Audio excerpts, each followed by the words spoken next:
আসসালামু আলাইকুম ভাই। ওয়ালাইকুম আসসালাম ভাই, কেমন আছেন ভাই?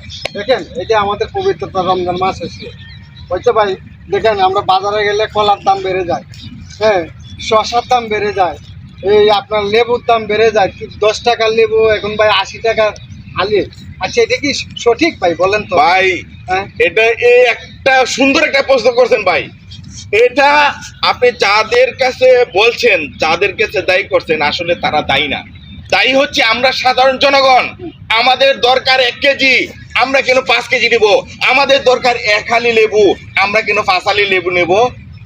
এটা আমাদের মানে ওভার এক্সেস, অতিরঞ্জিত যেটা, সেই কারণেই ব্যবসায়ীরা সুযোগ পেয়ে দাম বাড়িয়ে দেয়। দেখেন যাদের সামর্থ্য আছে তারা তো নিবেই 80 টাকা হালি, যার সামর্থ্য নাই সে লেবু 800 বেড়ে যায়, মনে চায় খাবার জন্য, তো 80 টাকা হালি নিতে পারবে না। রমজান মাস আসলে সিয়াম সাধনা।